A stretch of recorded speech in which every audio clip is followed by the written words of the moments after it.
Ils paniquent. Ils descendent, on peut les battre. Et vous savez pourquoi je sais qu'ils paniquent? Parce que chaque fois qu'ils paniquent, ils tournent. Et ils retournent à leurs fondamentaux.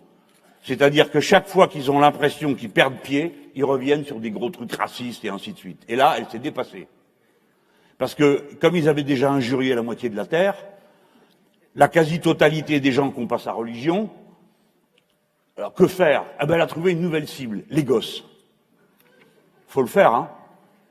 Moi, je pensais que même les racistes, ils respectaient les gosses. Ou les xénophobes. Je dis bon, parce qu'on est tous les mêmes, hein. Vous savez, c'est un invariant d'échelle. Tout le monde, partout dans le monde, on a le même réflexe. C'est-à-dire, si un gosse tombe, qui que vous soyez, quel que soit votre âge, où que vous soyez, vous vous avancez pour l'empêcher de tomber. C'est un geste, un réflexe. Hein. C'est pas pareil quand c'est un adulte. Si quelqu'un tombe, vous commencez par faire « Eh là là !» hein. Si c'est un gosse, pof. Donc c'est pour dire que c'est ce qu'il y a de plus profondément ancré dans le cœur d'un être humain. C'est protéger les plus petits. C'est de ça dont on parle ce soir. Protéger celui qui a le plus besoin des autres.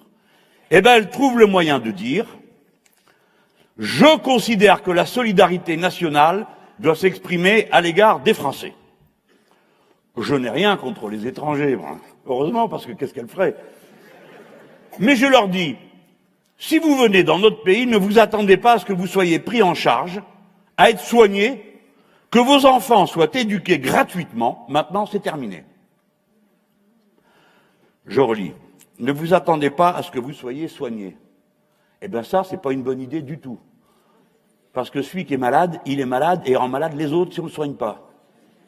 Donc, si elle veut que la solidarité nationale doit s'exprimer à l'égard des Français, ben faut soigner les étrangers. Il n'y a pas le choix. Deuxièmement,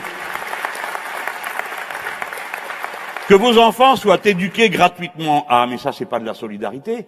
C'est une organisation du pays. Nous avons fait le choix, nous, les Français, qui n'avons aucune matière première, d'élever sans cesse le niveau d'éducation de notre peuple pour être parmi ceux qui manient le mieux les techniques, les machines, les sciences, etc. Et on réussit très bien. Que vos enfants soient éduqués gratuitement, maintenant, c'est terminé. Qu'est-ce que ça veut dire, ça?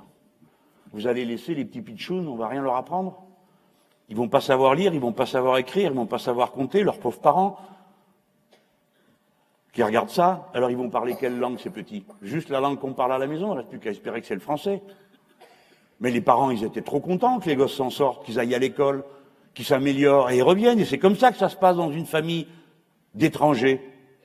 C'est comme ça que ça se passe. Et c'est ça que vous voulez arrêter? Vous allez faire quoi? Dire non, toi, on veut pas de toi. Alors, le gosse, il a son copain dans la cité ou sa copine, peut-être qu'il est allé, ils jouent ensemble, etc. Mais à l'heure d'aller à l'école, toi non. Toi oui, rentre mon petit. Toi non, dehors, va-t'en. Qu'est-ce que c'est que ce monde? Comment ils pensent les choses? Et maintenant, si j'oublie l'aspect humain, parce que dans notre société, quand on parle d'aspect humain, on passe pour un rêveur ou un poète, et le poète est méprisé. Alors que moi, je considère que c'est la principale vertu de l'esprit. Mais bon, si on met ça de côté, qu'est-ce que c'est que cette bêtise de croire qu'une société va être meilleure avec des ignorants? Mais il n'y a que des ignorants pour croire ça.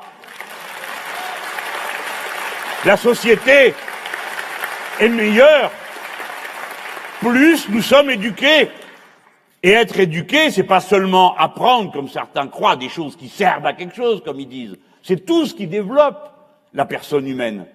À l'école, on apprend aussi de la musique, on apprend de la littérature, on lit des poèmes, on fait des dessins, et toutes ces choses vous transforment en un être humain meilleur. Et quand vous êtes meilleur vous, alors toute la société est meilleure. C'est le pari sur lequel repose l'humanisme progressiste que nous incarnons.